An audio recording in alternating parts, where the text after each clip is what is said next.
आप आईआईटीज़ में देखें तो केवल 3% फैकल्टीज़ वहाँ पे SC ST OBC बैकग्राउंड से आ रहे हैं, जबकि सरकार क्या कहती है कि 27% OBC बैकग्राउंड से, SC से 15%, ST से 7.5%।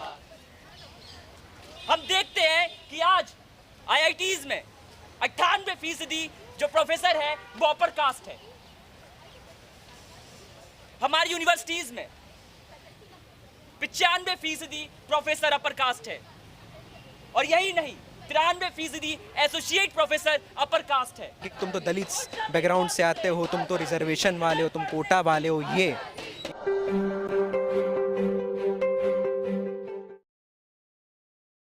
नहीं चलेगा, नहीं चलेगा, नहीं चलेगा। इस वक्त हम मौजूद हैं दिल्ली विश्वविद्यालय के आर्ट फैकल्टी में, जहां आईआईटी के 18 साल के छात्र दर्शन सोलंकी, जिसने अपने हॉस्टल की 7वीं मंजिल से कूद के आत्महत्या कर ली, उसको लेके यहां पे एक धरना प्रदर्शन आयोजित किया गया है। यहां डीयू के छात्र हैं। दर्शन सोलंकी के परिवार का आरोप निकल के बाद में आया है कि उसको जाति के नाम पे प्रताड़ित किया जा रहा था। ये जो मुद्दा है लगातार चर्चा में है, सुर्खियों में है। इसको लेके महाराष्ट्र के बहुत सारे संगठनों ने इस मांग को उठाया। रामदास अठावले से लेके बहुत से और मुद्दे जो थे, जो नेता हैं वो वहाँ पहुँचे। भीम आर्मी के विनय रतन भी वहाँ पहुँचे। तो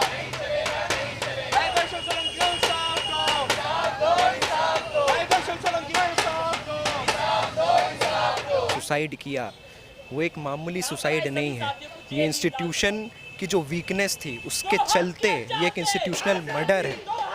दर्शन सोलंकी के बारे में अगर आप देखें, जो उनका परिवार बता रहा है कि उनको आईआईटी बॉम्बे में उनकी आइडेंटिटी को लेके बहुत ह्यूमिलिएट किया जाता था, और इतने ह्यूमिलेशन के बाद कि उनको कह के कि तुम तो दलित बैकग्राउंड से आते हो, तुम तो रिजर्वेशन वाले हो, तुम कोटा वाले हो, ये सब कह के जब वो इतने ज़्यादा मेंटली ट्रॉमेटाइज हो गए, तो वहाँ का जो स्टूडेंट वेलनेस सेंटर था वो इतना वीक था। मतलब वहाँ के स्टूडेंट वेलनेस सेंटर में एक भी काउंसलर ऐसा नहीं था जो SC ST बैकग्राउंड से आता हो और उस दलित विद्यार्थी की जो प्रॉब्लम्स है उसको समझ पाए। क्या वहाँ पे SC ST ग्रीवेंस सेल था?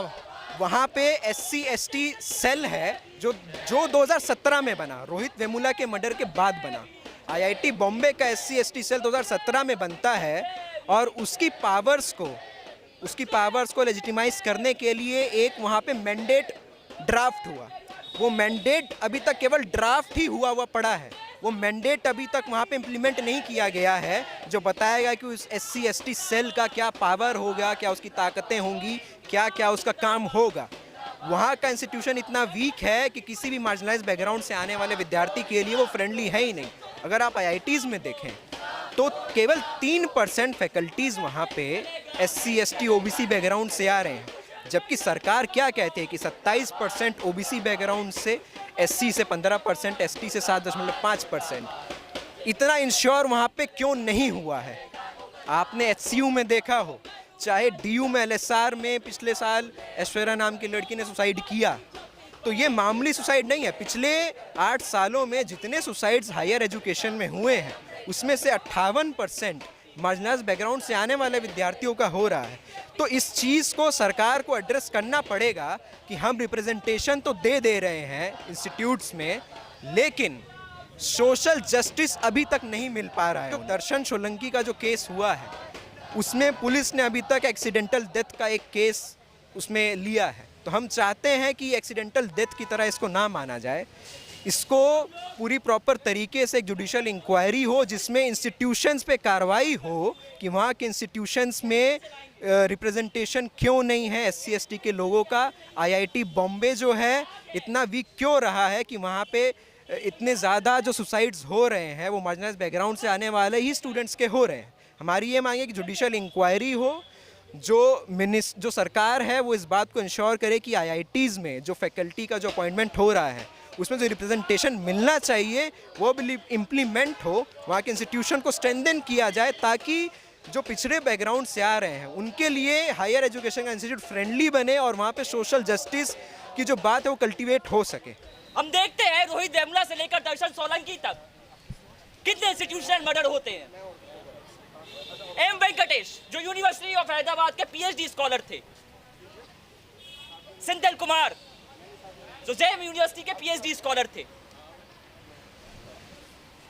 पायल ताड़वी जो एमबीबीएस के स्टूडेंट थे, बाल मुकुंद जो एम्स से एमबीबीएस कर रहे थे और अपने विलेज के इकलौते इतने पढ़े हुए बच्चे थे, मनीष कुमार, इन सब का इंस्टीट्यूशन मर्डर होता है। हम देखते हैं कि आज आईआईटीज में 98% जो प्रोफेसर है वो अपर कास्ट है। हमारी यूनिवर्सिटीज में 95% प्रोफेसर अपर कास्ट है और यही नहीं 93% एसोसिएट प्रोफेसर अपर कास्ट है। ऐसे माहौल में बहुजनों का जो ड्रॉप आउट है वो एकदम चरम सीमा पर है। हम देखते हैं कि दलितों को सिर्फ इसलिए गाली दी जाती है क्योंकि वो दलित है। उनसे कहा जाता है कि आप तो बिना मेरिट के आ गए हैं, आप तो रिजर्वेशन वाले हैं, आप तो कोटा वाले हैं, अरे आपका एडमिशन तो हो जाएगा। क्यों? क्योंकि हम लोग दलित हैं। इस तरीके का डिस्क्रिमिनेशन होता है हमारे इंस्टीट्यूशंस में। वहीं ये लोग बोलते हैं कि हम तो इंस्टीट्यूशन में कास्ट देखते ही नहीं है, कि हम तो इस तरह से ट्रीट करते हैं कि कास्ट है ही नहीं। और दूसरी तरफ जेएनयू जैसे इतनी बड़ी यूनिवर्सिटी जहां पर दलित को सिर्फ सिंगल डिजिट में इंटरव्यूज में नंबर दिया जाता है।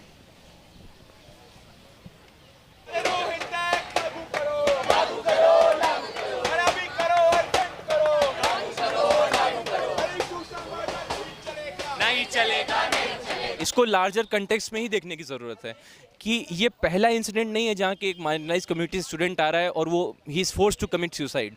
ये पहली बार नहीं हो रहा है। इससे पहले भी रोहित वेमुला का केस है, मनीष कुमार का केस है, पायल ताड़वी का केस है, जिसमें कि हम देखते रहते हैं कि अगर सुसाइड होती है यूनिवर्सिटी में तो मार्जिनलाइज्ड कास्ट का ही स्टूडेंट होता है, मार्जिनलाइज्ड कम्युनिटी से ही स्टूडेंट होता है।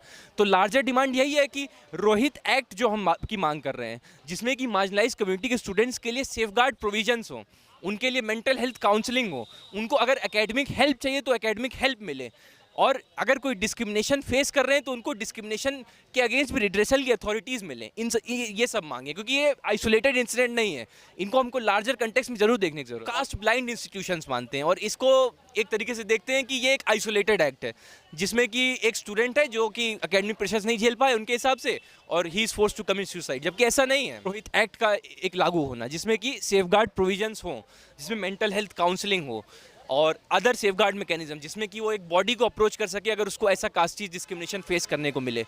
और बाकी एक एडमिनिस्ट्रेशन को भी अपने वोकेबलरी में, अपने डिस्कोर्स में ये क्रिएट करना चाहिए जैसे कि जो मार्जिनलाइज्ड कास्ट या कम्युनिटी से स्टूडेंट्स आ रहे हैं उनको भी सेफ फील हो, यूनिवर्सिटीज़ में आइसोलेटेड ना फील हो। चाहे आईआईटी रुड़की में मनीष कुमार ने जब आत्महत्या की, चाहे फातिमा लतीफ़ ने 2019 में आईआईटी बॉम्बे में अपनी आत्महत्या की, ये सब मामूली आत्महत्याएं नहीं थी, ये सब एक इंस्टीट्यूशनल मर्डर था। वहाँ के जो इंस्टीट्यूशंस हैं वो इतने वीक हैं कि जो मार्जिनलाइज्ड बैकग्राउंड से विद्यार्थी आ रहा है उसके प्रॉब्लम्स को वो डील नहीं कर सकते। चाहे एम वेंकटेश हो, चाहे सिंथिल कुमार हो, चाहे बाल मुकुंद हो, पायल ताड़वी हो, इन सब के केसेस हम रिसेंट सुन रहे हैं और कितना ऐसा केसेस है जो हमको सुनने में भी नहीं आता है। तो ये एक समाज का ये एक दर्शन सोलंकी का दिक्कत नहीं है। रोहित वेमुला के केस में हम देखते हैं कितने लोगों का इंस्टीट्यूशनल मर्डर हो जाता है। सुसाइड नहीं है, ये एक इंस्टीट्यूशनल मर्डर है। जिस तरीके का डिस्क्रिमिनेशन हम लोगों के साथ किया जाता है उस तरीके का मर्डर है ये। हम देखते हैं आज जो मॉडर्न टाइम है, हमको वो वाला डिस्क्रिमिनेशन तो नहीं होगा कि आप कटोरा बांधिए, आप पीछे झाड़ू बांधिए, उस तरीके का डिस्क्रिमिनेशन नहीं होता है। अब डिस्क्रिमिनेशन का तरीका बदल गया है। जिस तरीके से यूनिवर्सिटी वगैरह आ गए हैं उस तरीके का डिस्क्रिमिनेशन का तरीका बदल गया है कि आप कोटा वाले हैं, आप तो योग्य नहीं है, आप रिजर्वेशन से आए हैं, आपका तो एडमिशन हो जाएगा, आप तो रिजर्वेशन से हैं, उस तरीके का डिस्क्रिमिनेशन होता है। आपसे बार बार आपकी जाति पूछी जाएगी, आपका सरनेम पूछा जाएगा, आपको उसके ऊपर मेंशन किया जाएगा कि आप तो उस वाली जाति से आते हैं, ये है वगैरह वगैरह। उस आपका कैटेगरी स्टेटस क्या है आपका? मैं एससी से हूँ। आपने झेला है जातिवाद यूनिवर्सिटी में कभी? हाँ, उस तरीके से अगर मैं देखूं कई लोगों ने मेरी जाति पूछी है और अगर मैं कभी स्टोरी लगाऊं, क्योंकि मैं एथिस्ट हूँ और मैं नहीं मानता किसी भी तरीके का, अगर मैं किसी को चीज़ को लेके गलत चीज़ अगर धर्म में लिखी, अगर मैं उसको लेके स्टोरी लगाता हूँ तो मुझे बार बार गालियाँ मिलती है। लोग कहते हैं कि आप ये है, आप वो है, आपका वो कर देंगे। मैं वो गालियाँ मेंशन नहीं करना चाहता हूँ कि आप तो रिजर्वेशन से आ गए, वो चीज़ मैंने झेली है और वो मेरे अभी अगर मैं शो कर सकता हूँ किसी को भी, मेरे चैट्स में वो अभी भी पड़ा हुआ है। तो दर्शन सोलंकी के साथ क्या हुआ आपके हिसाब से? दर्शन सोलंकी के साथ भी सेम चीज़ हुआ है। वो जो डिस्क्रिमिनेशन हर, मुझे नहीं लगता हर तो नहीं, लेकिन हाँ ज़्यादातर लोग फेस करते हैं, ज़्यादातर दलित अपने ज़िंदगी में फेस करता है, उस तरीके का जो डिस्क्रिमिनेशन उनके साथ हुआ और हर कोई सर्वाइव भी नहीं कर पाता है। दर्शन सोलंकी हैं, रोहित वेमुला हैं, ये लोग थक गए थे, ये लोग हार गए अपनी ज़िंदगी से कि इतना डिस्क्रिमिनेशन हम लोगों के साथ है, उनके ऊपर इतना मेंटली प्रेशर है, क्या करेगा आदमी। रोहित वेमुला के बारे में देखते हैं, फेलोशिप रोक दिया गया, स्कॉलरशिप जो PhD स्कॉलर को मिलता है वो रोक दिया गया, उनको हॉस्टल से निकाल दिया गया, सस्पेंड कर देगा। क्या ये एक तरीके से उन लोगों को, जो 4 स्टूडेंट वहाँ पर थे जो दलित और OBC से आते थे, क्या उनको एक टारगेट नहीं किया गया था? क्या ये टारगेटेड वो नहीं था उनके ऊपर? जिस तरीके से हम देखते हैं उसमें स्मृति ईरानी भी उसमें इन्वॉल्व थे, इतने बड़े बड़े हमारे नेता इन्वॉल्व थे उसके अंदर, क्या उनके ऊपर टारगेटेड नहीं था ये सब चीज़? आजकल की मीडिया क्या देखते हैं टीवी की मीडिया की बात। हाँ, मैं मेन स्ट्रीम मीडिया की बात कर रहा हूँ। अगर हम आजकल की मेन स्ट्रीम मीडिया देखें तो प्रोपेगेट करती है सिर्फ हमारे जो बड़े बड़े नेता है, जो सरकार है उस चीज़ को, और हिंदू मुस्लिम की जो ये राजनीति कर रहे हैं उसको प्रोपेगेट करने के लिए आज मीडिया हो गई है। हम जब भी देखते हैं, जब भी तानाशाही शुरू होती है किसी भी, अगर हम देखें जर्मनी के केस में, तो सबसे पहले जो प्रोपेगेट किया जाता है वो मीडिया के द्वारा किया जाता है, जो चल रहा होता है न्यूज़पेपर के द्वारा किया जाता है, और आजकल की जो मीडिया पूरी तरह बिक चुकी है। DNN हिंदी को सब्सक्राइब करने के लिए दबाएं लाल रंग का सब्सक्राइब बटन और घंटी का बटन दबाकर ऑल नोटिफिकेशंस पर क्लिक करें। चैनल को जिंदा रखने के लिए नीले रंग का ज्वाइन बटन दबाकर चैनल को आर्थिक सहयोग करें।